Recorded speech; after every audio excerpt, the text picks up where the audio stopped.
delay on the House floor. So we are going to hear two bills today. Unfortunately, given the time constraint, we only have time for about 2 minutes per testimony for proponents and opponents. So if we could keep it to that, that would be great. With that, let's go ahead and open up the hearing on House Bill 2458. Jason Long, the reviser. Welcome. Thank you, Mr. Chairman, members of the committee. House Bill 2458 amends existing law governing the disorganization of a school district by petition and the procedures for closure of school buildings by a local board of education. The first section of the bill amends statute providing for disorganization of a school district. Generally, there are other statutes that allow this to happen by that's initiated by the Board of Education, but 72-635 provides that you can't disorganize a school district by election if there is a sufficient petition presented to the county election officer, then an election is held. The petition requires approximately 20% of the voters who cast a ballot at the last board member general election for the school district. When the question is presented to the electorate, if a majority votes for disorganization, then the county election officer notifies the State Board of Education that of the vote to disorganize the school district, and the State Board is then directed by statute to issue an order disorganizing the school district. House Bill 2458 then fills in some details with respect to that order by directing the State Board in its order also attach the territory of the disorganized school district to one or more other school districts. The bill also grants the State Board the authority to establish one or more new school districts and attach all or a portion of the disorganized school district territory to those newly created districts by the State Board. The creation of the new school districts can be part of that order that the State Board issues disorganizing the school district that has been voted to be disorganized. The other part of House Bill 2458 starts over on page 3 of the bill. It amends 72-1431. This statute grants local school boards the authority to close school buildings when it is determined by the school board that such closure will improve the school system in the district. Currently, local school boards must hold a public hearing on any proposed school closure before adopting a resolution to close a school building. House Bill 2458 would implement an appeal process, so to speak, from a decision to close a school building. Within 90 days after adoption of a resolution to close a school building, a resident of the school district can request an administrative review by the State Board of Education. The State Board would review the resolution to determine the reasonableness of the decision and would issue an advisory determination as to whether or not the resolution was reasonable and could include any recommendations on modifying or rescinding the resolution to close a school building. Upon receipt of that advisory determination, the local school board under the bill would then hold another public hearing to reconsider the resolution, and it could approve the resolution again, modify or rescind that resolution after that subsequent hearing and reconsideration. If the local school board approves the resolution again, the resident of the district then has 30 days to bring an action in the appropriate district court that has jurisdiction over that school district to have the court review the resolution and again determine the reasonableness of the decision to close the school building. Any resolution to close a school building cannot become effective under the bill until the time periods for those review processes have been exhausted or until final adjudication by a court of competent jurisdiction on the resolution. The provisions of 2458 go into effect on publication in the Kansas Register, which would occur before July 1st. I'd be happy to answer any questions. Thank you, Jason. Questions for the reviser, Representative Riley. Thank you, Mr. Chair. And I think it's good that we have someone that's coming to talk to us about from the viewpoint of the Kansas Association of School Boards.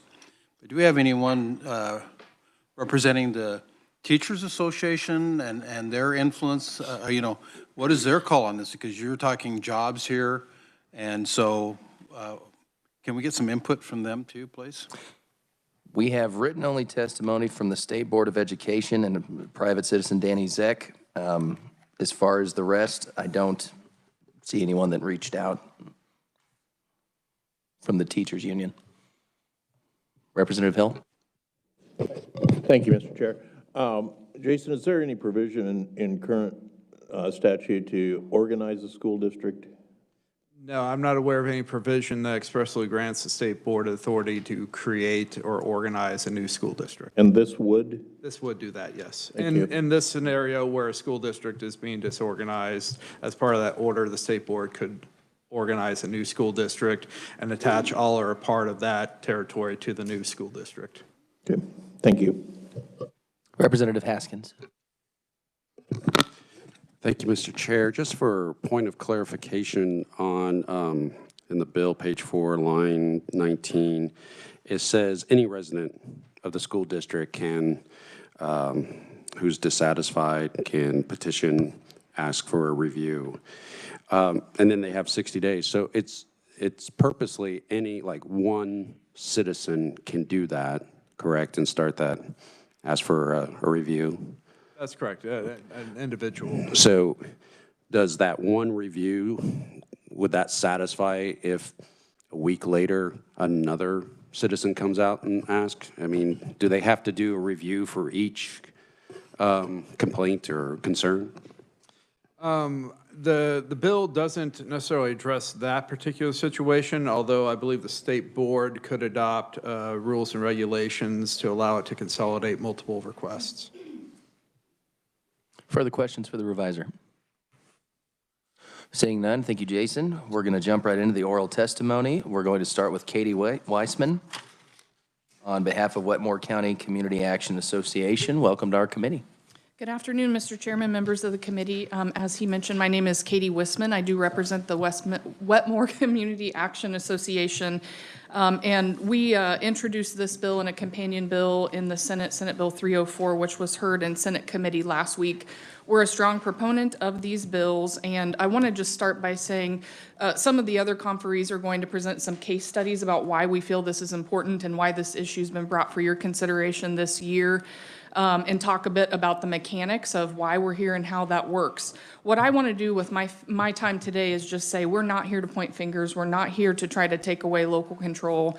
So why are we here? Well, Wetmore is one of three rural schools that's facing closure of their school this year at the end of 2023. And since introducing these bills, we've become aware of at least three others in which those conversations are ongoing. Unfortunately, some of those decisions seem to have been swift and in some instances a bit retaliatory, and right now there's no mechanism for anyone in those districts to exercise an administrative review process. So we feel like these pieces of legislation plug a hole in the existing law, because right now there's nothing between that vote and a petition to completely disorganize the district. We feel like this is a non-controversial, nonpartisan piece of legislation that creates some due process and an administrative review aspect to ensure that those decisions made at the local level are reasonable. We understand and respect local control. We're not proposing to take away any of that authority. We're not proposing to shift that power in any way. We're just wanting to make sure that citizens that are affected by these decisions have the ability to access a review and that those decisions are made on a standard of reasonableness. I also have had the opportunity to review the opponent testimony, and I know time is limited, but I do want to just say some of the questions that were asked, one by Representative Haskins just a minute ago about one person can access this. There's some concern with the judicial review process. We did have the Senate hearing last week. We've worked through some amendments, which I believe the Senate committee will adopt, and I'm happy to share those with you guys as well. But suffice it to say that we're working through and trying to address those concerns with amendments, and we do believe that this really is a good piece of legislation that ensures those decisions are made on a reasonableness standard and ensures a level of administrative review. With that, I'll be happy to answer questions at the appropriate time. Representative Stogsdill. Yes, I had a question for the presenter here. Thank you for coming up. This is maybe just a slightly bit off topic, but what's causing your school to close? I think this is probably a question that's more appropriately addressed to Ms. No, who will testify in just a minute. You know, there's two different perspectives on this. One perspective is that, you know, they believe it's in the best financial interest of the district. The other side of this is that they don't feel like it's financially necessary to close their school. So I'll let her answer that more appropriately. Okay, thank you. Let's go ahead and move on to our next conferee, Josh Nye, Kriegshauser and Nye Law Group. Thank you, Chairman and members of the committee. When there's a dispute in a local community about whether to close a local school and perhaps destroy a local community, we know that these schools are many times the largest employer in a local community, and so you're pitting community against community, and whether to bus those kids over bad roads over 30, 40 miles for the next school district. You can either call your elected representatives on the local school board, you can call your lobbyist, or you can call your lawyer. And so these two people that you'll hear from today from the Wetmore, Prairie Hills, and Central Plains districts, respectively, in Wilson, were both community groups that reached out to my law firm in the fall of 2022 to say our local elected representatives are not representing us, and they're not representing the best interests of the kids, because they are not making reasonable decisions when it comes to closing a school building in our local community that's served our community for decades. And so as a lawyer, I have to advise my clients with my fiduciary duty to say what can they do, what are their rights under the statutes and case law to actually force deliberation and force reasonableness into the process, because the whole premise of their concerns is that this is not reasonable. And so as an attorney, I advise both of those groups that there's not a lot of options for local citizens. Under the school building closure statute, which is in section 2 of this bill, there's no appeal. You don't go to court, you don't go to the state board. If the school district determines that it will improve the school district, nothing about the kids, if it will improve the school district, they can close it after a summary hearing. So there's no option there, but there is an option in the disorganization statute. The citizens can't transfer, force transfer, or consolidation. That all has to happen by the board's resolution. If a board is dug in, then there's no recourse there.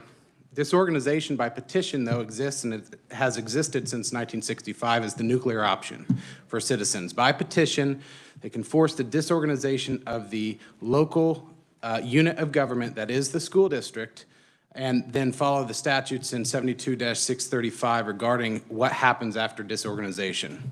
So this bill is trying to legislate me out of a job, legislate lawyers from getting creative under current statutes and giving a very clear process, first for adding deliberation and reasonableness into the school board closure statute. We want the state board to look at it, not have a veto power, but just provide administrative review to say, you can't take vindictive actions in these decisions. You have to have your receipts. You have to have the math to actually show that this is reasonable.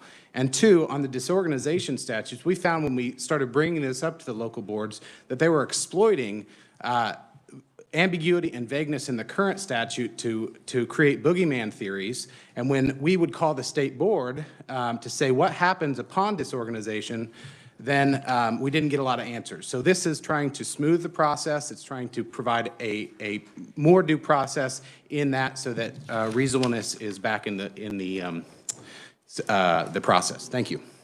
Thank you, sir. Next, we'll welcome Mike Kratke, Wilson Future Committee. Come on up, sir. Welcome to our committee. Good afternoon. My name is Michael Kratke, and I represent the Wilson High School Future Committee, and we strongly support HB 2458. Wilson is one of the 5 schools being closed on May of 2023. The governance structure in consolidated districts leads to every school for themselves approach that is hurting rural communities across the state. Wilson has 2 representatives on the 7-member board.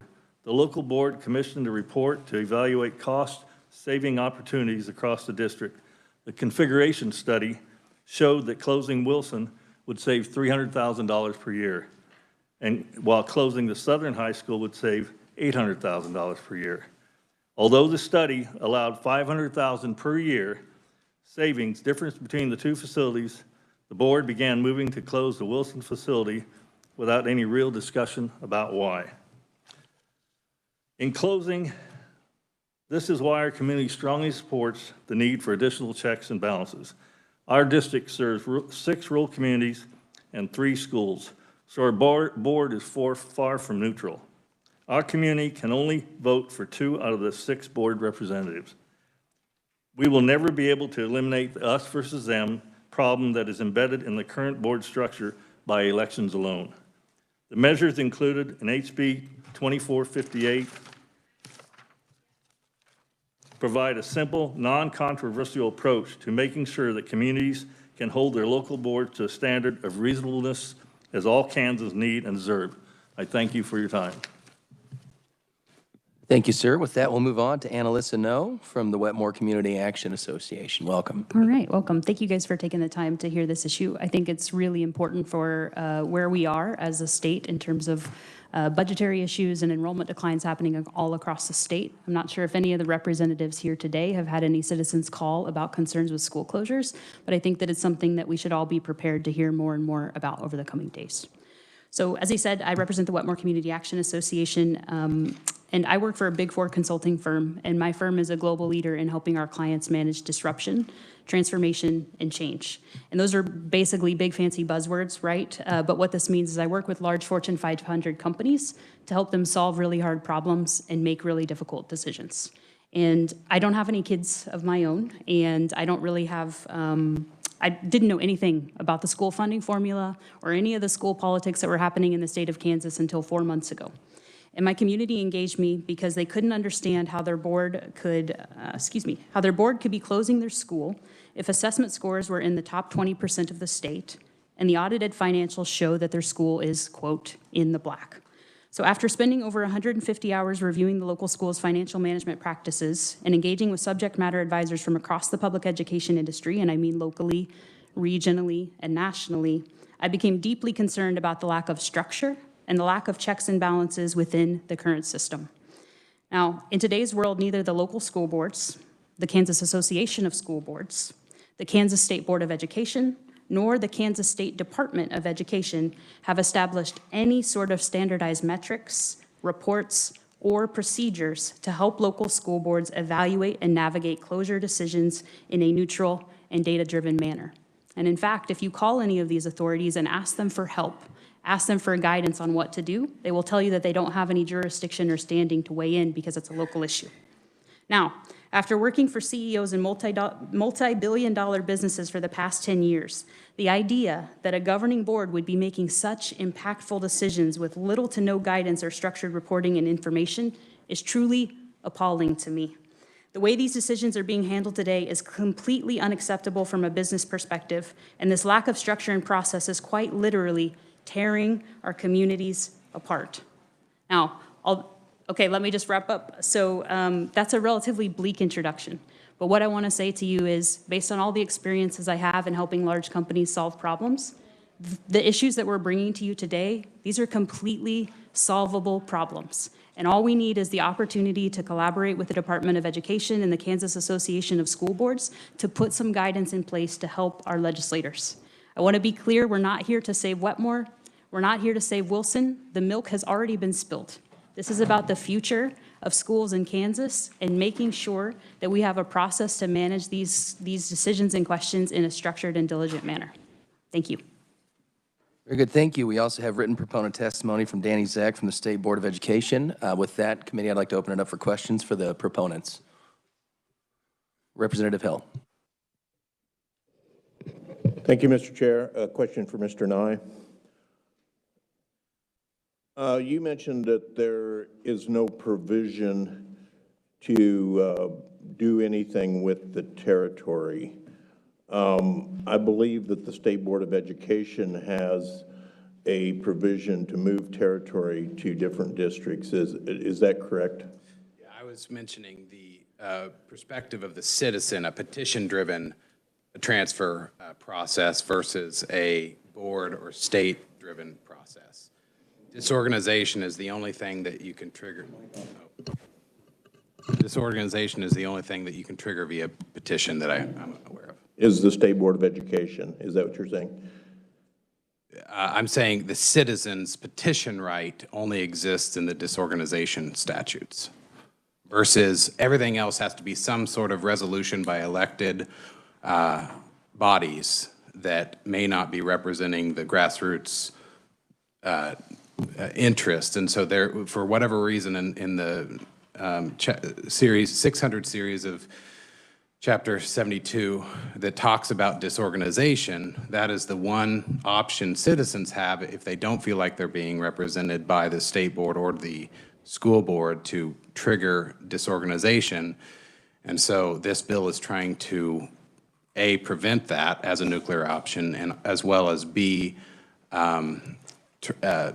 provide answers as far as what can happen after that is triggered by the citizen initiative and an election.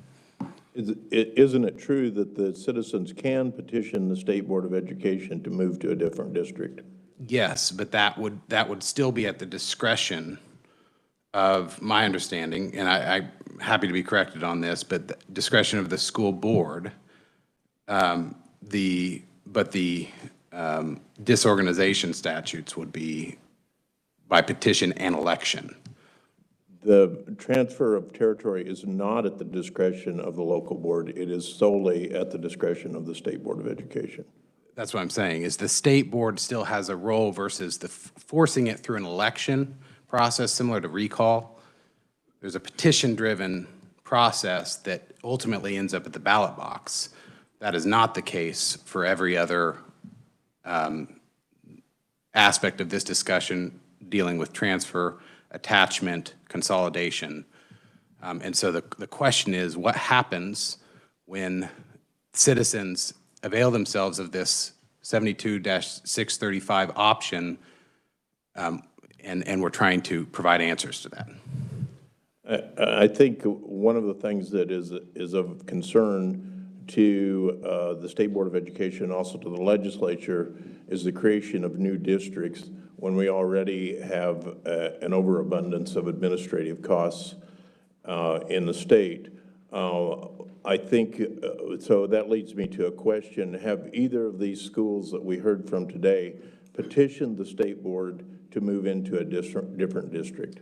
Those conversations have been very thorough in both, and I think Mr. Kratky and Ms. No can speak to what efforts local districts have actually gone through to try to find compromise. At the end of the day, though, if they're told no at every stage, and they still believe that there's no deliberation, no reasonableness, that they do have this option in 72-635. And so the idea of creating new school districts is not to try to create a proliferation of inefficient small districts. The idea is that right now the question is, upon disorganization, what happens?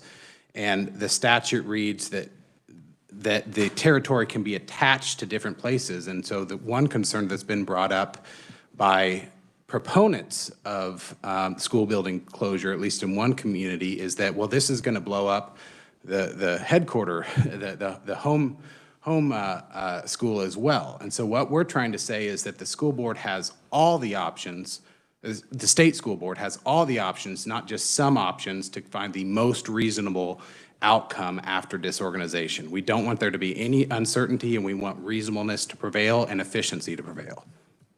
Well, I certainly appreciate the challenges here. I've been through very similar situations in my home district, and I appreciate those challenges. And it would be, I guess it would be interesting to me to discuss with the two schools about what options have been given to them to attach to a different district. We would love to have that conversation. Okay, thank you. Representative Haskins. Thank you, Mr. Chair. Mr. Nye. Thank you for your testimony, and I'm reading it. I'm particularly fascinated by the middle paragraph where you describe the Central Plain School Board held a hearing, and that hundreds of people in the gym that night, not one citizen spoke in favor of closing the school. And I find that I can relate with that because we had 100 people in here asking us not to support a bill, and yet we did. With that, though, is that what you're asking? Is like they need to have a voice? Is that they need to have a process that they just can't be ignored? Is that your main? We do not want to take away local control. Right. We know that local school boards face tough decisions that are not popular all day, every day. We understand that. And so the process has to still be the process, and electing people to run the school board is the default.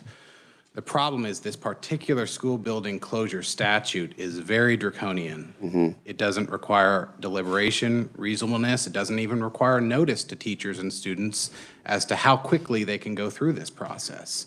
And so one of the things we're trying to do is actually ask, and by law, ask local boards to slow down the process, not delay, but slow down and create deliberation and have a sense of statewide policy when it comes to what factors should be taken into account. That way, questions like transfer, consolidation, other type options can be offered to the local communities at the state board level so that it's not just bone-on-bone disorganization elections every year. We're trying to prevent that. And one of the factors is making sure that the citizens' voice is heard. Is that correct? Correct. We do believe they're heard in the representative democracy. We do believe that they're heard in the hearing process in current statute. We've just run into at least 2 different situations where it's clear that it's been rushed, it's unreasonable, and deliberation has not been the goal, or even transparency. And last question, is this largely a rural school issue? I mean, I haven't heard any. Lawrence is getting ready to or has been discussing closure of elementary schools.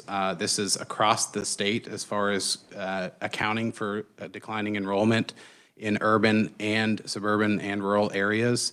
As Ms. No said, this is not going away. We are aware of at least 6 different school districts that are dealing with this just this year. And so as citizens and their advocates and their counselors try to find reasonable ways to bring deliberation and efficiency into this process, we think that the legislature needs to update a statute that hasn't been updated since, like I said in the Senate hearing, my mother was graduating from Beloit High School the year that this statute was last updated. Representative Stocksdale. Thank you, Mr. Chair. Not sure who's best to answer my previous question, but I'm just wondering what the underlying reason or reasons are for even having this subject broached as to why we would be closing that school. And secondly, how many buildings are we talking about? How many teachers and staff are we talking about? I'd like to invite Mr. Kratky up to give a brief answer regarding the Central Plains Wilson Claflin situation, and then Ms. No. Obviously, we're fixed on time. Okay, thank you. As far as Central Plains, the Wilson School, our population is 850. We are the largest community in the district. Southern School has a population of about 550. They do have more communities in there. Our school district originally in 328 was formed in 1966. I was a graduate prior to 1966 in grade school, so I know what consolidation is. But anyway, 328 had 3 schools and 1 district office. As of today, if our school actually closes, 328 will have lost 3 facilities in this closure. The district office has been moved and changed to the Central Plains area. The Bushton High School was closed in 2019. It was built in 1998. Holyrood was built in 1998. Wilson was built in 1998. Claflin was built in 1964. So we feel that there wasn't reasonableness or just cause for our school to close. We just didn't feel it's our time and that it wasn't really discussed much. We do know the 3 reasons. You have to have 3 reasons to close school. All 3 were financial. But the issue is, at one of the board meetings, the superintendent was asked, how many members of the board asked to see the financials? And his answer was none. Okay. Did that answer your question? Yeah, partially, I think. And how far would those students have to travel if all three of those schools closed? The one school, that the 7 through 12 right now would be 30 miles away from Wilson. Plus, it's a secondary road. It's a lot of curves, hills, and everything. Ice would be an issue. If Wilson closes, none of those students will remain in 112. I can tell you that. Thank you.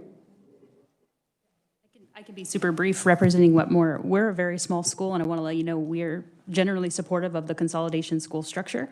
Our opinion was that we are actually part of a very healthy consolidated school district. The school we represent has very low enrollment. It's only 125 students, but our position was that we should be looking at turning this into an elementary school so that our 8-year-olds don't have to get on a bus at 6 a.m. And there was no deliberation about any of these options. And again, as we think about what is the future of school systems what are the future of school systems going to look like in the state of Kansas? If we don't provide structures and guidance for school board members to evaluate this in a diligent and transparent manner, we're going to end up with all of our rural schools getting the K through 12s ripped out of them, and these communities are going to end up starving when there is a different solution and there's a different path forward. And what I'm trying to say as a business person is the procedures that are being used to administer this very complex, impactful decision, they're insufficient. We need to spend some time thinking about the criteria that needs to be evaluated as part of these decisions. We need to spend some time helping school boards create a structure for what a transition plan looks like. We need to spend some time educating ourselves and one another about how this process can and should work. And that's why we're here today. We're not here because we want to take school boards to court. We're not here because we want to create infighting within our communities. We're here because we need to create something like a traffic cop, is what Katie says. If you pull into, I think you said Silver Lake, you slow down by nature of knowing that there's going to be a police officer right there.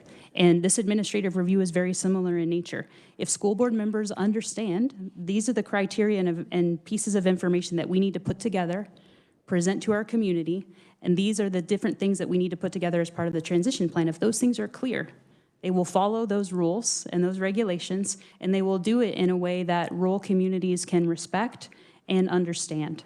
And that's all we're asking. We can minimize and eliminate this conflict if we put in this very simple piece of legislation.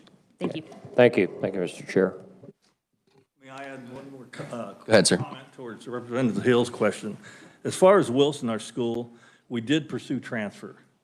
We went to 3 different schools, and we're caught in a catch-22. The issue is similar-sized schools have less population, so therefore the board would be overbalanced. Number 2 is when we went to those schools and due to tier funding, we pushed them up a tier. For instance, one school we went to had 150 students. Their tier funding for low student enrollment was like $600,000. We approached them, talked to them. They found out the low tier enrollment, they'd bump up a class, and the combined between Wilson and them would be $580,000. They would lose $310,000 for their school. So that's our issue. We're caught in a catch-22. We can't even hardly move. Very good. Further questions before we move on? Seeing none. Okay, we're going to go on to the opponent testimony. I'd like to welcome Jim Scobie, resident of Sabetha, school board member, USD 113. Welcome to our committee. Thank you. I will not, I appreciate the opportunity to speak to you all. I won't bore you with that. I've been on the USD 113 school board for the last 8 years this spring, and going to school board meetings for the previous 10 to 15. The thought that we've gone through this process of closing a school hastily without a lot of thought is ludicrous. As noted in the written part of my testimony, the trend of enrollment has been a steady decline with occasional exceptions, but on average, losses have been 3 to 5 students per year down in Wetmore. As you might expect, the cost per student has increased over that time. Presently, the district is expending a shade over $14,000 per student in Wetmore compared to $10,500 in Sabetha. The present administration has taken a lot of steps to try to hold down their cost, and I commend the Wetmore community and their teachers with helping with that also. But the time has come to make the hard decision. And unfortunately, that is to close the Wetmore facility. The board has made it clear they are willing to turn over to the city a well-maintained facility. We've talked with neighboring districts about transfer of land. I will speak mainly against the latter part of this amendment, mainly on page 4, line 18 and following, as all this does is delay an already hard, long, and frankly, a painful process, and it takes away our local control. Thank you for your time, and I would be more than happy to entertain any questions at your pleasure. Thank you. Thank you, sir. We're going to get through the opponents and we'll open it up to questions. We have Leah Fleiter, Kansas Association of School Boards. Welcome, ma'am. Thank you, Mr. Chair, members of the committee. Glad to be here. Thank you for the timer. Thanks, Representative Estes. We do feel that this, unfortunately, is a local control issue that it's a very painful issue. We know that. Our members do not want to close a school unless it's absolutely necessary. I spent 8 years on a school board myself, and I would rather, you know, poke myself in the eye with a pencil than try to close a school. Because I think if you've ever been on a school board, even just changing enrollment boundaries is something that's very difficult and very upsetting for the community. When a board looks to close a school, it usually spends months, sometimes even years, reviewing, especially enrollment data, those types of things, to come to this decision. So we understand and sympathize with the very painful feelings that the community has, but we can't endorse a bill and a law that would overrule the local school board's decision-making authority. And I'll stand for questions at the appropriate time. Thank you, Representative Estes. Very good. Questions from the committee? Okay, well, I'll ask one. Could I talk to Mr. Scobie? And please correct me if I'm wrong on the pronouncing. That's great. It's been pronounced many different ways. Right. I'll answer to any of them. Do you know, does the Kansas Board of Education have processes or guidance in place to support or help with these decisions to close schools with you guys? Or what does that look like? I'm unaware of any guidance other than it's supposed to be in the best interest of the district as a whole.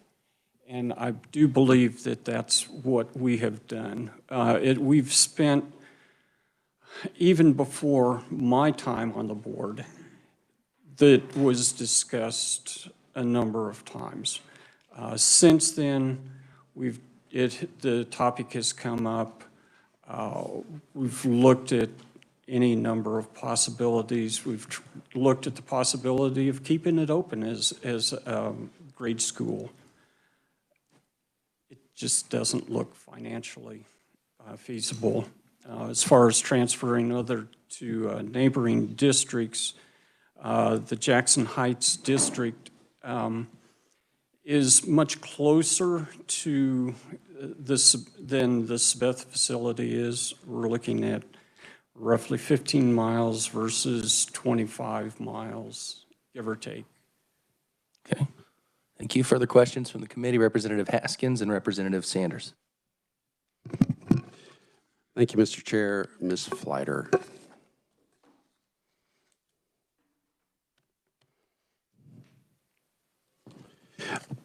Thank you very much for your testimony. I was wondering, when I'm reading page 4 and I'm looking at lines 18 and below, it says that the advisory determination is issued to the school board, and whether they recommend, support, what have you, the school board still has the choice to adhere to it, that they will conduct another hearing and then discuss the results, but it's not saying, it's just a recommendation from the advisory. So it sounds like local control is still being honored. It's just, but am I interpreting this wrong in your view?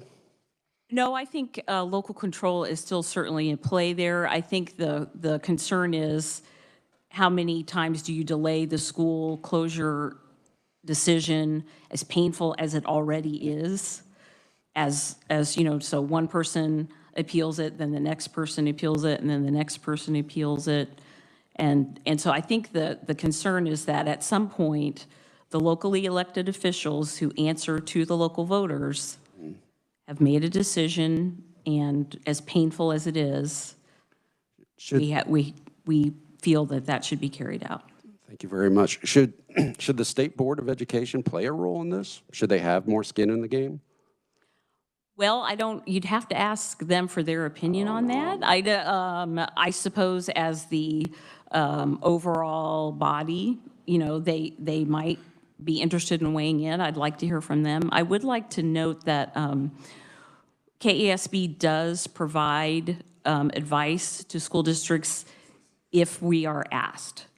We don't have model, you know, policy on this is how you close a school, because there are 286 districts in the state, and each one of those decisions is different. And so if a school district wishes to, they just pick up the phone and they call KESB and say, can you help me walk through this process? I know our executive director spent 9 months with the Central Plains process, driving back and forth, facilitating those community conversations. So I know it is something that our boards take very seriously, and we do provide assistance with how to work through the process if we are consulted. I appreciate that. And Mr. Chair, one last question, if I may, and this is for Jason. I'm doing the math, and again, it's late in the day, but in my understanding, like after they decide, make their decision, no later than 90 days after that decision,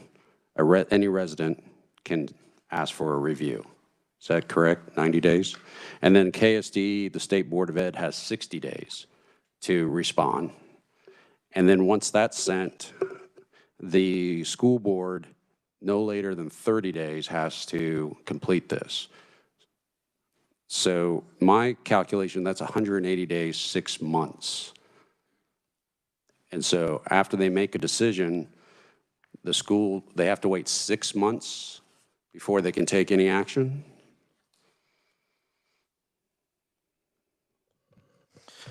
Mr. Chairman, members of the committee, it could be up to 6 months after the initial adoption of the resolution, given the timelines under the bill. Very good. Representative Hill.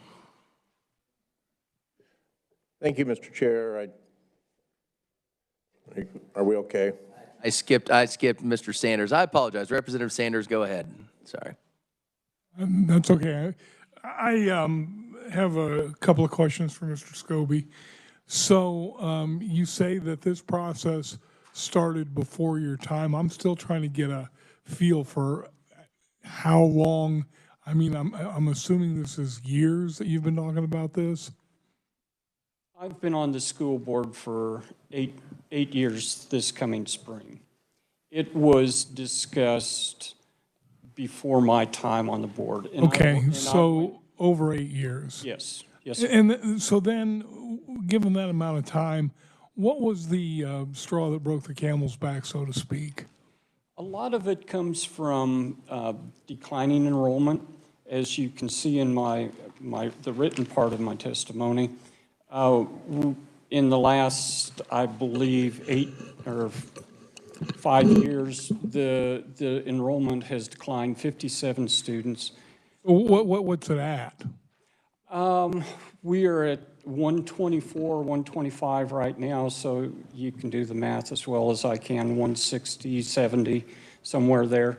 In 96, 97, Whitmore had 225 students at that time. It's declined 100 students in that period of time. And you can also do the math as well as I can. When you have a declining enrollment and costs continue to, the cost per student tends to go up. But the primary factor then was the declining enrollment. Declining enrollment and cost per student, yes. Okay. Thank you, Mr. Chair. Now, Thank you. Representative Hill. Thank you again, Mr. Chair. Leah, a couple quick questions for you. I assume you're fairly familiar with school sizes of your member Somewhat, schools? sure. So what's the smallest district in the state as far as number of students? I believe it's Healy, 38, I think, in the 38. district. Okay. Yes. And these two schools that are being closed are how big? I'm not sure, I'm sorry. 170 and 125, And thank you. 125. The question that I have is, we talk about efficiencies, Mm-hmm. and I understand that there's differences in low enrollment weighting, Mm-hmm. but why is it that some school districts can be efficient and operate with 38, did you tell me? And other school districts find that an enrollment of 120 is not sustainable? I think you'd have to ask the individual school districts, unfortunately. I don't have a pat answer for that. It can, I think the location of the school and the school district can be a factor. If you've already, and I'm just going to say, let's use Healy as an example, and I don't know their geographic setup very well, but I would not be surprised if perhaps that district has already consolidated several times, and they may be to the point where that Healy school building is the only school building, let's say, in, 120 square mile radius. I'm just using that as an example. They've gone as small as they can go without consolidating into another district or doing something. So that is their local decision that their local taxpayers support.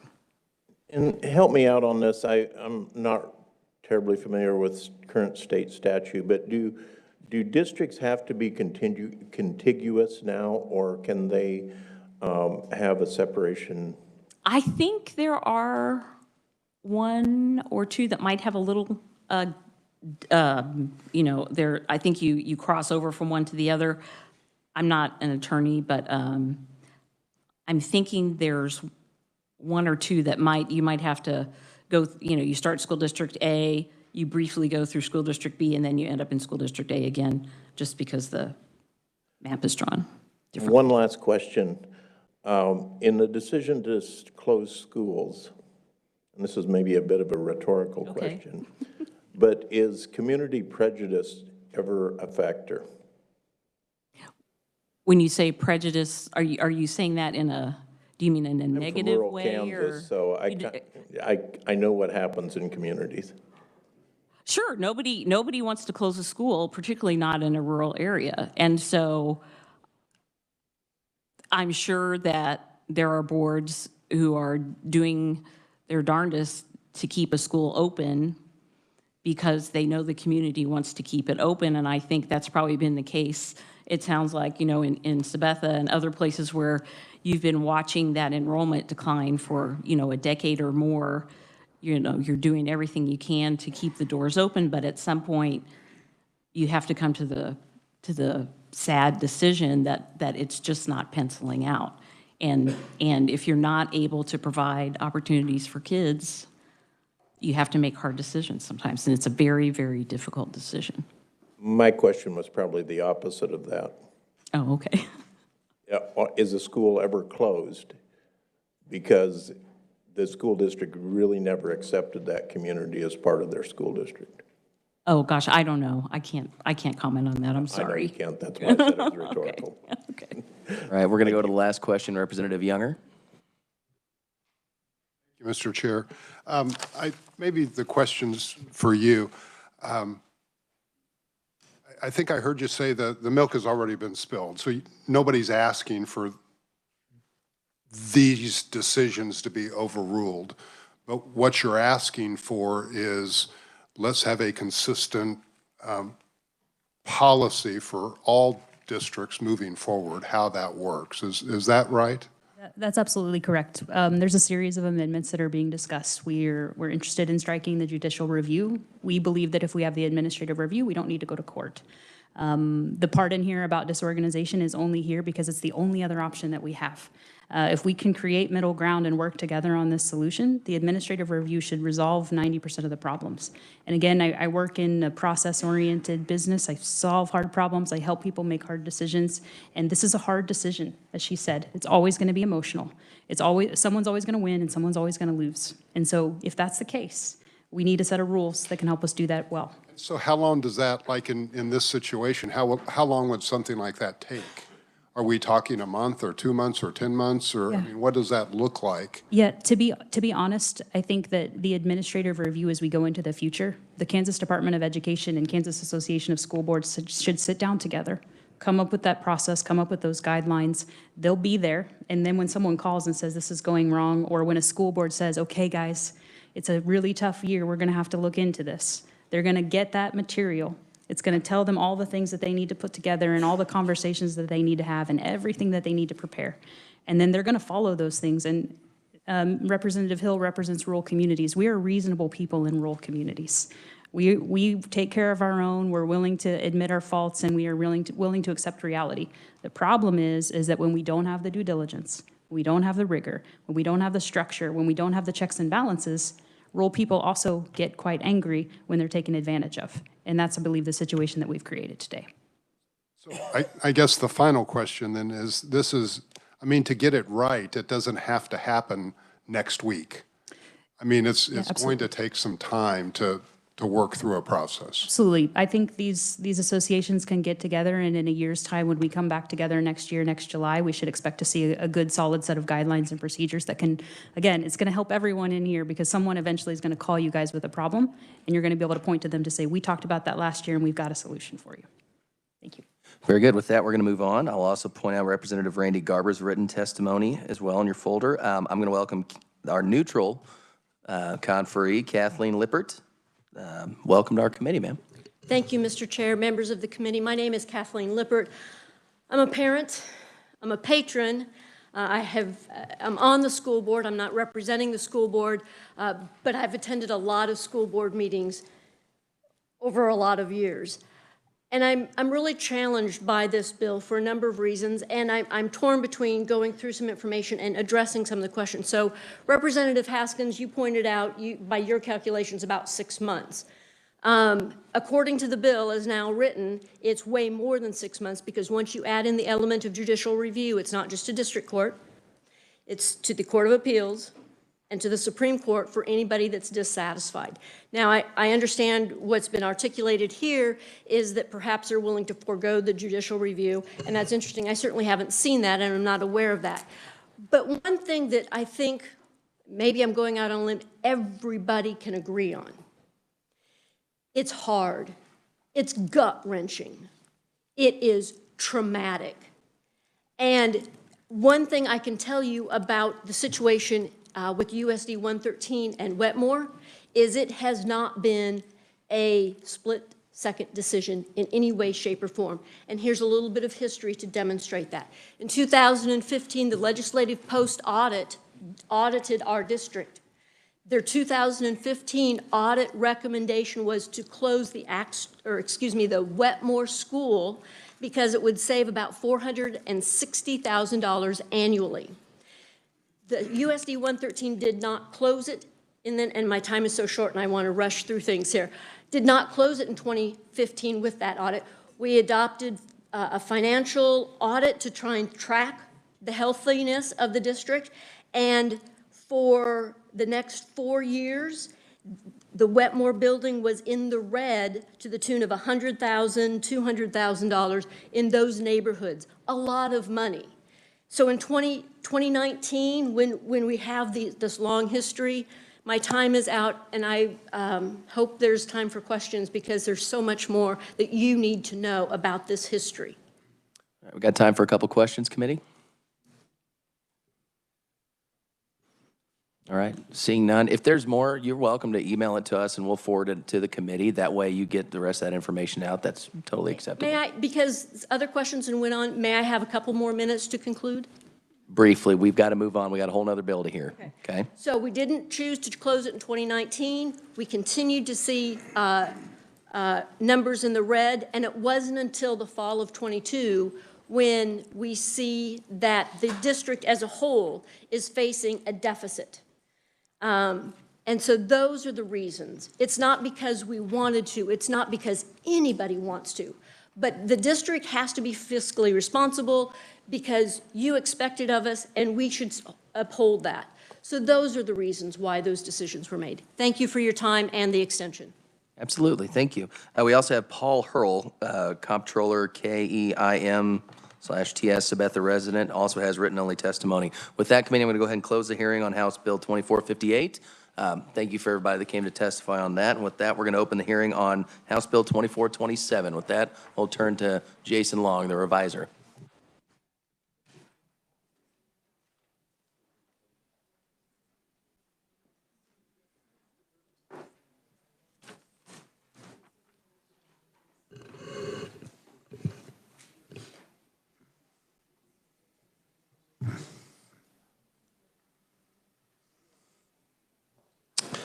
Mr. Chairman, members of the committee, initially I want to apologize on the memo at your, that you have on this bill. The bill number is wrong. It is supposed to be 2427. It's late. I was transposing numbers last night. I apologize.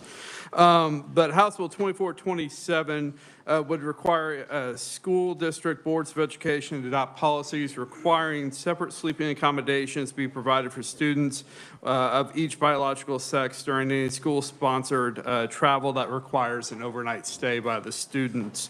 The bill has a couple of key definitions. The first is the definition of biological sex. This definition will look familiar to you as it is essentially the same definition as was in the bill heard earlier in this committee on the Fairness in Women's Sports Act. It is defined as gender indicated at birth by the individual's chromosomes, hormones, or genitalia without regard to an individual's psychological, chosen, or subjective experience of gender. The other key definition is school district-sponsored travel. This is travel that is necessary for a student to participate in or compete in an activity that is sponsored or sanctioned by the school district, and also includes any travel that is organized by a club or other organization recognized by the school, through any communication that's facilitated by the school, or through any fundraising activities conducted by school district employees or on school property. So that is the scope of the bill. The policy has to be adopted to provide separate sleeping accommodations based on biological sex. There are provisions in the bill that if any student reports a violation of that policy and are subjected to retaliation or other adverse action, they do have a private cause of action against the school district to seek monetary damages and other relief. That must be brought within 2 years after they suffer their harm from the retaliatory or adverse action. And then the bill would go into effect on July 1st of this year if it's enacted. And with that, I'd be happy to answer any questions. Questions for the reviser? Representative Haskins. Thank you, Mr. Chair. Just since haven't had this conversation in a while, the definition of biological sex was when this bill was written. What was the source to determine that definition? I do not have the source. I was provided that by the proponents of the bill. Okay, so it's not any type of reference. Well, you answered that question. Thank you. Good. Further questions for the reviser? All right, seeing none, conferees, we're going to go ahead and open with the proponent testimony. Unfortunately, due to time constraints, it's sort of the same rules as the last bill. We've got 2 minutes, unfortunately. So I'm going to start with Melissa Campbell, private citizen. Welcome to our committee. Thank you. Hello, I am Melissa Campbell. Thank you for that. I am a private citizen, and I am here to share as a proponent for this bill today. There is a student in the Eudora School District who unfortunately was in a situation on a school trip where she was in overseas, and when she arrived, she was assigned by her sponsor to sleep in a bed with a biological male. And there were 2 girls in the other bed, but she was assigned to sleep with this particular person, and she was not comfortable with that, and so she reached out to the school teacher's wife, also a sponsor on the trip, and said, "I'm not comfortable with it." And she said, "Well, you're going to need to deal with it." and you're going to need to stay in the room and sleep in there. You're going to need to shower in there. That is my rule. And so they failed her on that. And when a child is 1,000 miles away from their parents and they ask for an adult to help them out of a bad situation and they don't, that's a huge problem. When she came home, the superintendent did not take care of that. He has never spoken to her. He has never gotten her side of the story. He's never apologized. He's never offered her a reimbursement for the trip. And they have had a little policy change where they offer 48 hours notice of the room assignments now that this has happened. But it doesn't change the fact that it's still allowed that that could happen again. And it could go either direction. I don't mean to be specific that it's just this one girl. It could go either way. But I do believe that we need to spend time as adults protecting our children that are in public schools. And that should be our #1 priority. And with that, I'll conclude and stand for questions at the appropriate time. Thank you. Thank you, Melissa. Next, I'll welcome Debbie Detmer, parent and private citizen. Is Debbie here? We are going to get Miss Debbie. So I will come back to her and welcome Maria Holiday to our committee. Welcome, ma'am. Good to see you. Thank you. It's been about 20 years since I was testifying here, and every time I've ever testified, it's been for the protection of children. I can't believe we're back here again. But I think everybody in this room will agree that we want to protect children. When I was a child, I was not protected. Somebody did not stand up for me. Somebody who was a mandatory reporter and a protector of our community sexually abused me. There are long-term effects for that. I decided to take that and be a voice for children who could not speak up for themselves. In this particular case, this girl did speak up for herself. She went to the person who was in charge, who was supposed to protect her, who was the spouse of a mandatory reporter who worked for the school, and they ridiculed her and ignored her. And that can never be taken back. But we can protect children in the future. 48 hours is not enough time if you've spent 2 years saving money for a trip.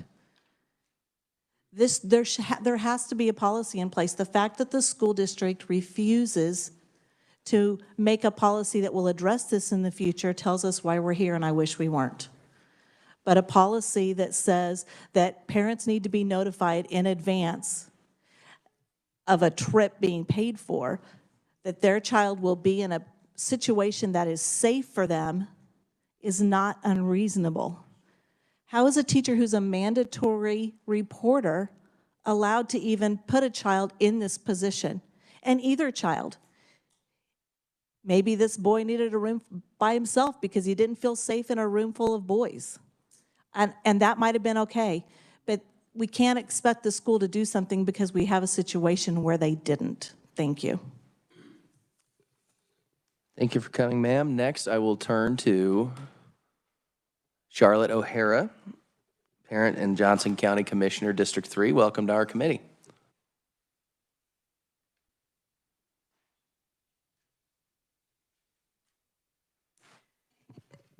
Good afternoon.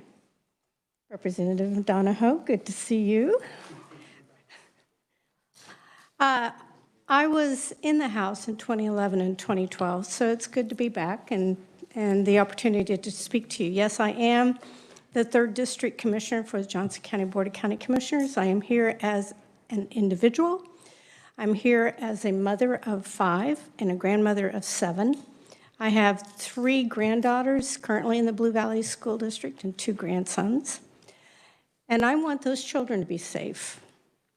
But I have to tell you that I woke up this morning and I thought, why do I even have to come to the state capitol to even talk about this? Where's the common sense?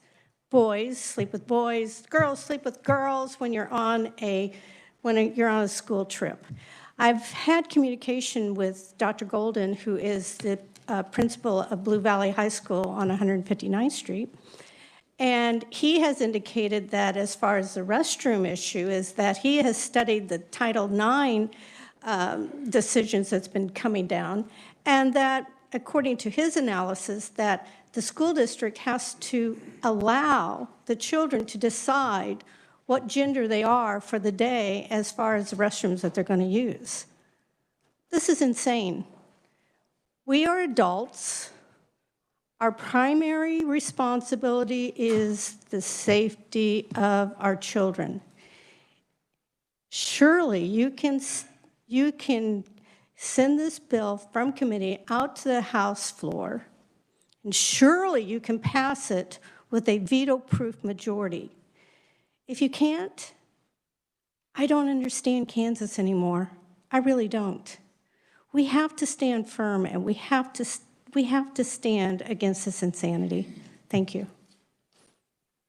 Thank you, ma'am. Thank you for coming. I will next turn to Tiffany Ellison, a private citizen. And welcome to our committee. Thank you so much for letting us come and talk today. And as I've said about this bill, I think we run the risk of really diminishing this conversation down to an argument about transgenderism, and that cannot be what we're talking about. We are talking about the sanctity of all children involved. And so I really appreciate you guys hearing this bill. It's very timely. And as you have my written testimony, you will see, first of all, that I think it's valuable and I think it's necessary, and why I think it's valuable and necessary. I am a mom of 4. I have a daughter and 3 boys. I'm also an educator and a previous high school coach. And so this hits very much at home with me, because when I take kids on trips, I want to have very clear, defined boundaries. I want to be able to say, here's how we're keeping children safe, right? So I want to take just a few minutes to talk about the main opposition that you're going to hear. And the first is that we anticipate changes in Title IX coming down. And you're like Charlotte just said, this is what schools are parroting right now, that we are anticipating these changes. First of all, they haven't happened yet. They haven't happened yet. And second of all, it's not the federal government's job to protect the sanctity of our children locally. That is our job. And if we abdicate that, then what do we have left? The second argument that you're going to hear is that this bill, and bills like this, would be an affront to local control of elected school boards. On its value, on its face, those two arguments contradict one another. Either we have to follow proposed federal legislation or federal rules, or we're keeping things local. Which is it? If these organizations that are in opposition to bills such as this are truly concerned about protecting local control for local school boards, then I would challenge them to start looking into legislation that would protect our children locally and keep the federal agendas, federal government out of our children's lives. So in that regard, I just want to challenge us today to really think about the, this isn't an issue of parents against schools. This is not an issue of parents of conservative parents against transgender parents or children. This is an issue of protecting all children and having clear-cut lines so that schools know what to expect when they are setting parameters for their events. Thank you so much. I appreciate it. Thank you, ma'am. With that, we'll turn to Heather Whalen. Ma'am, welcome to our committee. Thank you, Chairman Thomas and committee members. My name is Heather Whalen, and I am a private citizen, but this is a very personal issue because my daughter was on this trip, and her best friend was the girl that we are speaking of. When I got to the airport to pick them up at 11 o'clock at night, I was picking my daughter up and this other student, and the girl that this happened to is one of the kindest, most gentle, most easygoing girls you have ever met. And when I picked her up that night, she was a broken, sad, scared girl. And she had saved for 2 years to go on this trip. Her family did not have the means to just pay for it. Her family home life is chaotic at times. And I feel like she was targeted for the family that she came from and for the personality that she has, because they knew that she didn't have the skills and her family didn't have the skill set to speak up. Just by the sheer nature of all of us being in this room, at some point in our life, we've been blessed to have the confidence or the skills taught to us to stand up and speak for ourselves or for others. And in this case, this family does not. And as I've spent a year fighting for this and speaking about this, and I keep being told, well, if it meant that much to the family, then they need to publicly stand against it. We live, sadly, in a society when you stand against certain ideologies, you are shamed, you are told you are hateful, and that was not what this is about. No one is hateful towards any other student, be it the transgender student or not. But this girl was told you have no choice and was not protected. And I am asking you for a state bill so that individual parents aren't put in this position to stand up and say, no, we don't want to sleep with that student. A lot of parents don't have that skills to do, but somebody needs to stand up and take this on the shoulders of saying, we will protect all students. And if accommodations need to be made for the transgender students, then we want that protection as well. But to mix genders is unsafe at best, and it breaks the kids that are put in that position. Thank you for your time.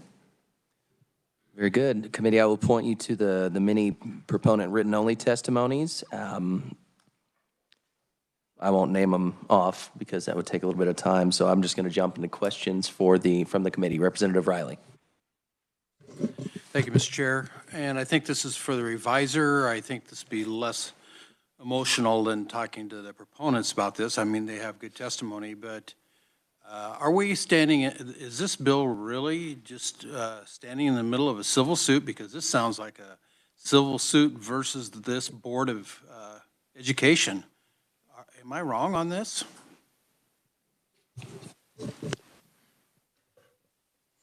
Mr. Chairman, members of the committee, I do not have anywhere near sufficient details as to the circumstances that gave rise to this proposed legislation to comment on the prospect of any litigation against the school district.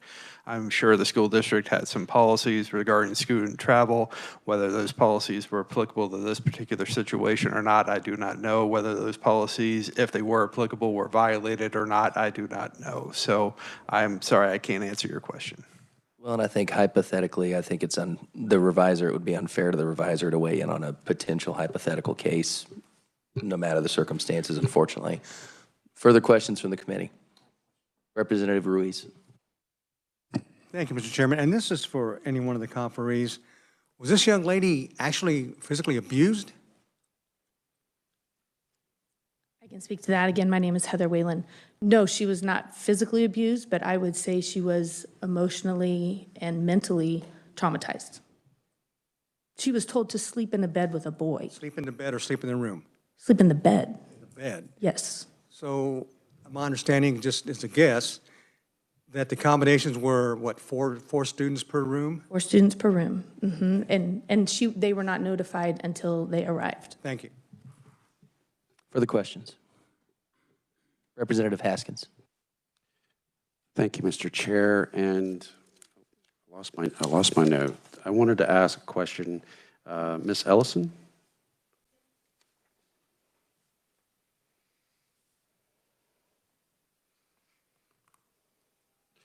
Thank you for your testimony. I was just listening to your story. This is the question that came up. Why is biological sex necessary in this bill? Why is this definition necessary? Because we have biological sexes. Okay, so if a transgender male identifies as a transgender male, and which I believe would be a male, but that person could be in the same bed with a, as you define, biological female, is that correct? Okay, I want to make sure I understand what you're saying. Mm-hmm.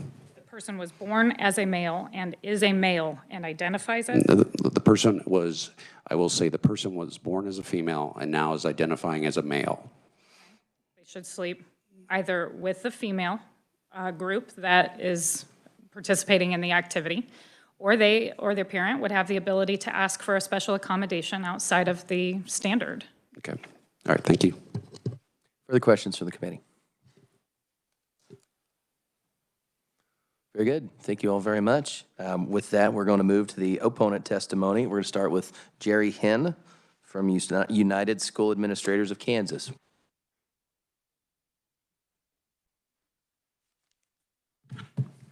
Thank you, committee, and Chairman, I appreciate the reminder of my minute and 55 seconds now.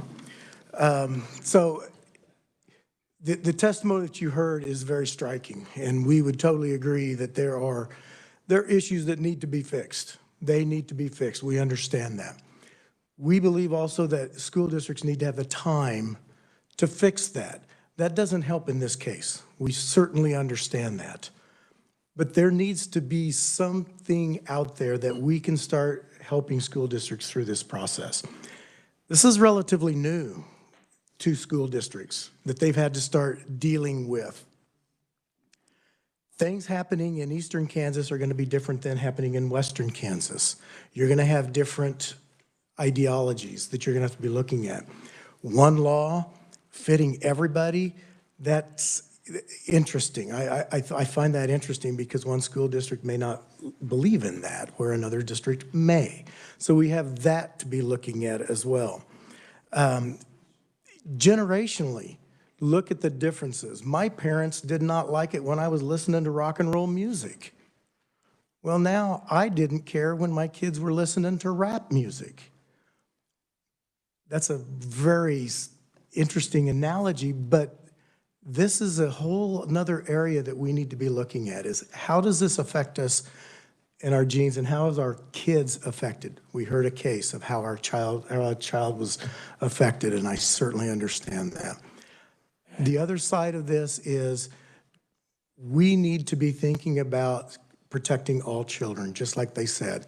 If a LGBTQ male goes in and sleeps in males, what about that safety as well? So we've got lots of things to discuss and lots of things to think about. So my time is up. Thank you. Thank you, Jerry. Next, I'll welcome Tim Graham with KNEA. Welcome back to our committee, sir. Thank you very much. I will talk quickly. I'll just say the same things I said in the last committee. I will echo what Ms. O'Hara said about, I can't believe I'm up here testifying on this bill today. I don't know what's going on in the local communities that they didn't take care of this. I certainly didn't know anything about this incident until today when I heard the testimony. It sounds like a horrific situation where a student was treated very poorly.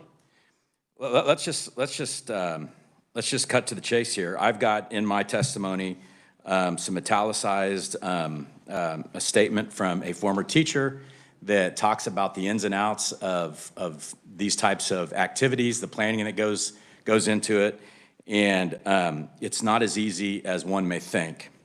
And whether you agree or not with his testimony, there's one thing that I would like to complain about, is that teachers in KNEA were not at the table at trying to help fix what's going on in this situation, because we can be at the table and we can empathize with these situations. There are a lot of administrators that don't listen to our teachers too. I didn't mean to look at you, Representative Younger.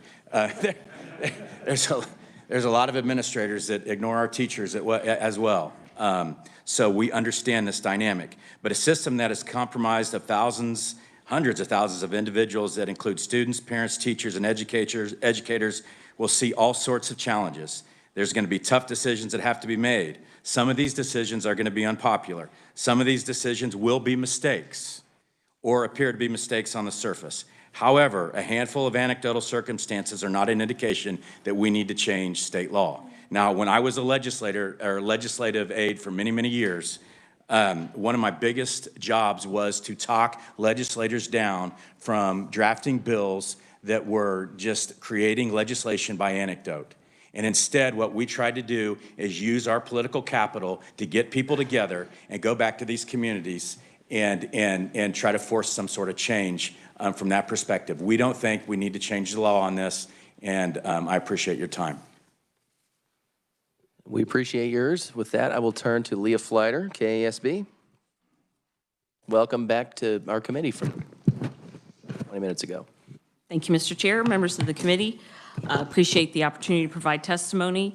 We, as has been noted in previous references, we oppose this bill. We believe that districts are dealing with these types of accommodation issues on a case-by-case basis, working with the parents and the students. And so, again, we always believe that a local decision is better than a state mandate. in a little bit, reference to Mr. Graham's testimony, you know, a kind of a one-size-fits-all law based on a small number of complaints is something that we have concerns about. We also feel like we have to bring up the legal situation if the bill passes and the Title IX regulations, I think they're expected in May, that then puts the school district kind of in a bind. Either they can violate the state law that's enacted in this bill, or they can violate the federal law that is handed down as part of Title IX. And so that's an issue for our school districts, and it's an issue for our attorneys whose job it is to advise our schools the best we can to keep them out of legal trouble. So if this bill were to become law, probably the simplest way for districts to handle it would be for every kid to get their own hotel room. That might be what ends up happening. You know, that does increase the expense of the trip. It increases the logistical issues, and it can end up denying kids opportunities to participate. So we acknowledge it's a fraught issue, but we always will come down on the local district's ability to have the teachers and the administrators and the parents and the students work the issues out. Thank you. Very good, thank you. With that, I will turn to the committee for questions. First, Tim, did you say you were in the legislature, right? Or was that a... I'm kidding. I'm kidding.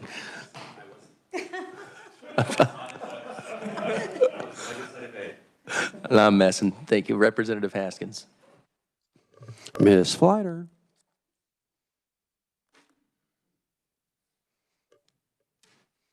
I guess I'm picking on you today. That's all right. I apologize. But in your last testimony, you mentioned that you had guidance to help school districts and boards when it comes to closing schools or facing those tough decisions. Do you have any guidance, or what's the role that your organization plays when it comes to these, you know, litigious, very concerning issues? Our attorneys will work with the individual district when the district calls the attorney. And I would believe there's not a uniform advice that we give, because each situation is different. So. Representative Estes. Thank you. I have two questions. The first one is for Mr. Henn, please. You seem to describe this as a new problem, and you said that you need time to address this, but this has really been going on for a long time. The bathroom debate started, I want to say, ballparkish 10 years. So what has your organization been doing in all of this time? Well, I think the bathroom issue may have started 10 years ago, but I think really in schools, it really started probably when I was still a superintendent, and that was about 7 years ago. So that's when questions became. What our organization has done at this point is we've had conversations with our superintendents at the Council of Superintendents, asking them what things have worked, what things have not worked. So we have been actively talking with our superintendents about ideas. Now, do we come up with policy on that? No, we do not. So since this is an issue that's been around for a while, I have a difficult time reconciling that, hey, we need more time, when clearly someone has already been harmed. So I do see an urgency to it. My next question is for Ms. Flighter.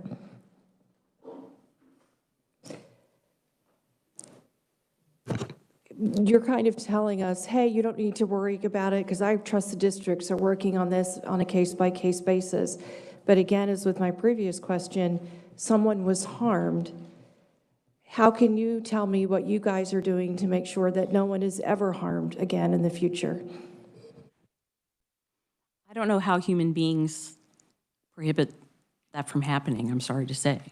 I think Mr. Graham said sometimes people make mistakes. I don't know what happened here on this trip. I don't know whether it was a school-sponsored trip or a private trip, you know, the trip in question.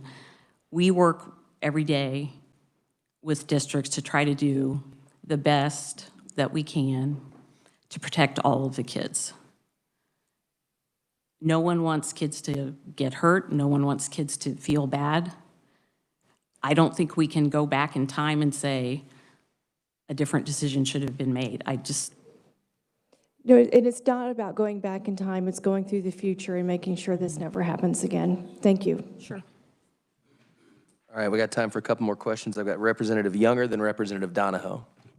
Thank you, Mr. Chair. I think I found the answer to mine. So this wasn't, and for any proponents, this wasn't a school trip, but it looks like they used the school to, if I'm reading this correctly, use the school to have meetings and through the teacher email and so forth. Is that right?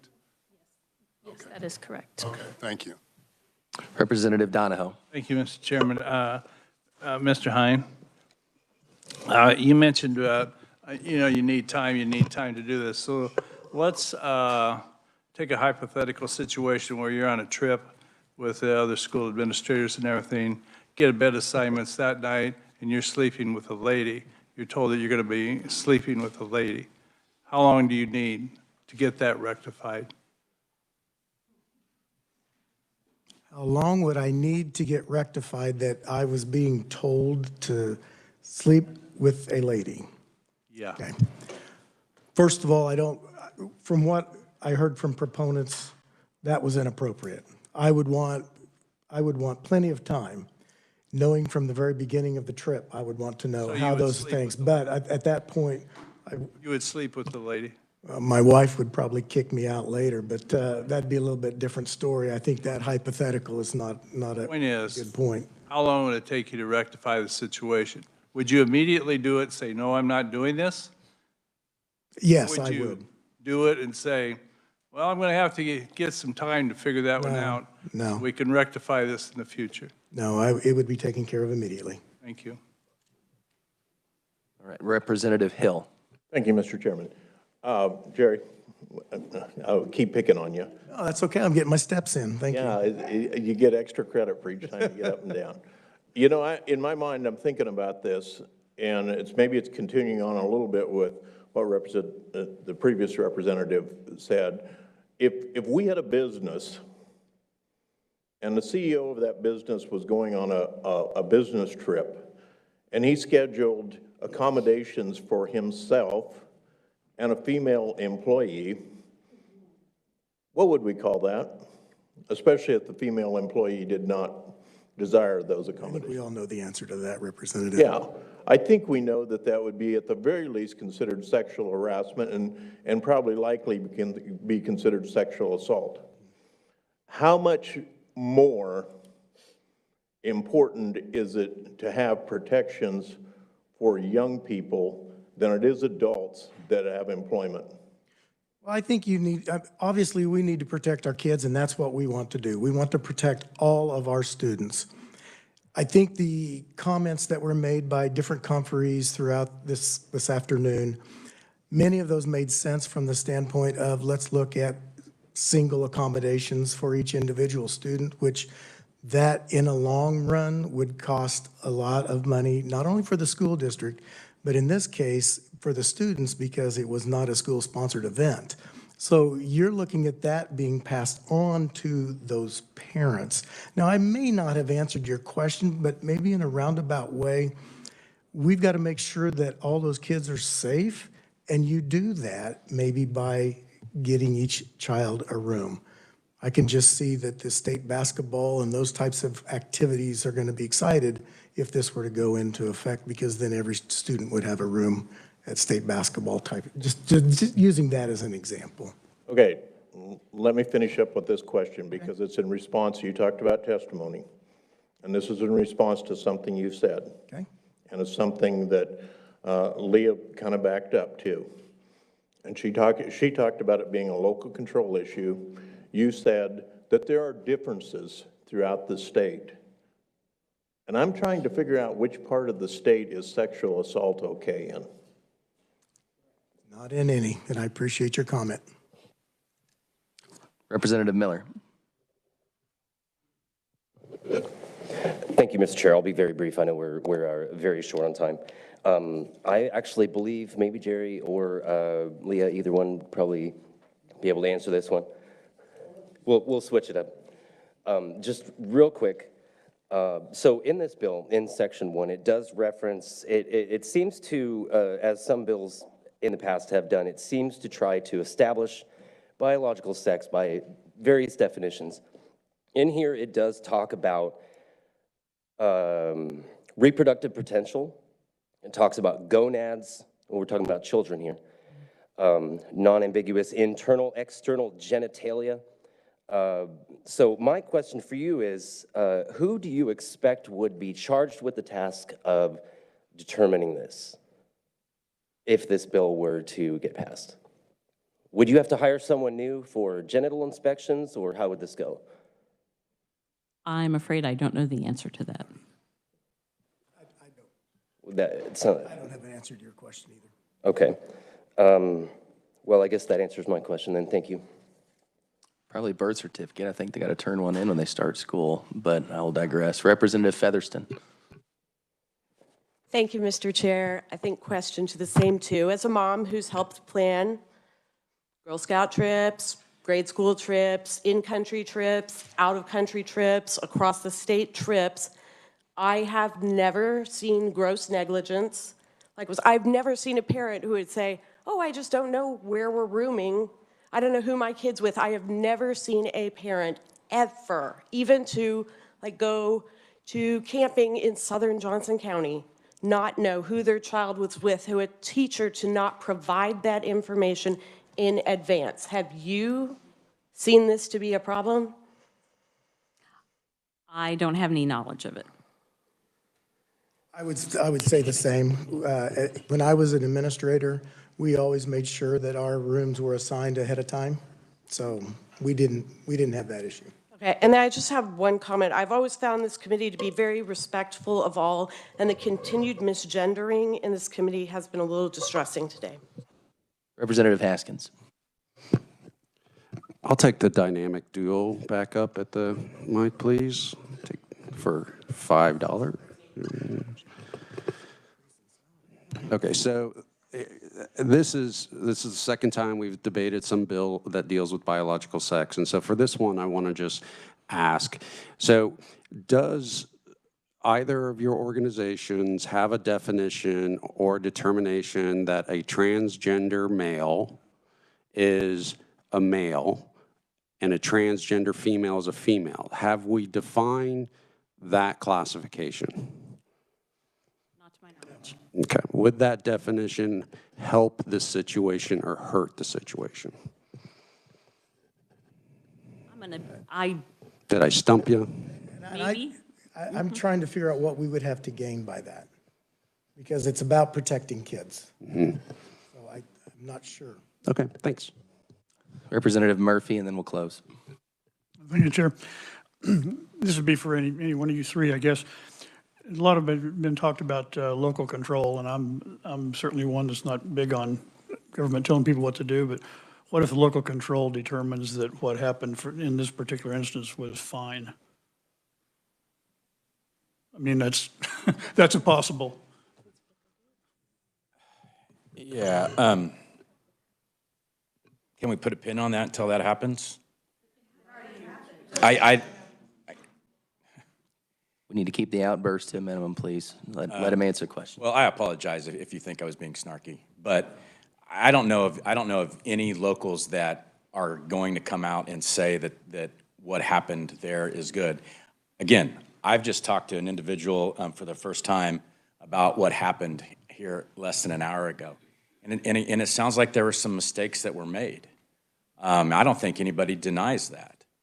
But I would be hard-pressed to believe that a local school board or even a local administrator would get up and say that what happened was okay. Now, I understand there's a situation here where it appears that maybe that administrator isn't answering the questions that the aggrieved want answered. But again, we're talking about one situation, and that situation can be tackled at the local level, and it's unfortunate that it hasn't taken place yet. Okay, thank you. There's a lot of things that 10 years ago we never thought we'd be talking about, so I know we're short of time. I will keep my comments brief. I think it also, you need to be very, very clear about whether it is a school event or whether it is something outside of the school. If it's a school event and this type of thing happens, I think there's always recourse. Outside of the school, I think it becomes individual at that point. All right, very good. Committee, we're going to go ahead and close the hearing on this bill. I do want to say we are scheduled to meet tomorrow, but before we do, I just want to go ahead and say that being our last day to work bills or meet, I want to thank the committee. I think we've had a great year this year. I want to especially thank Tim with the NEA for his communication and conversations, Leah with KASB, and John for their willingness to meet, as well as the state board, and be a part of this committee, and all the others involved that I may be forgetting. I want to thank our team. Noah, you've done an excellent job. Thank you, sir. Jason Long, arguably the best reviser on the planet. We thank you for your work, definitely. Melissa, for all you've done and the research you and Matt Willis have done, and I hope him and his lady and the baby are doing well. And the best office assistant and committee assistant on the planet. Hands down, no questions asked, Ms. Deborah Bramer. Thank you.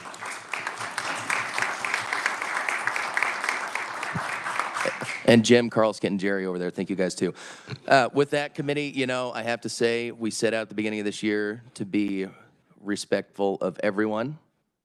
We've set out to have civil discussions. We've set out to have conversations and build relationships. And I am proud of the work that we've all done as a team to make that happen. We have respected all points of view, all walks of life.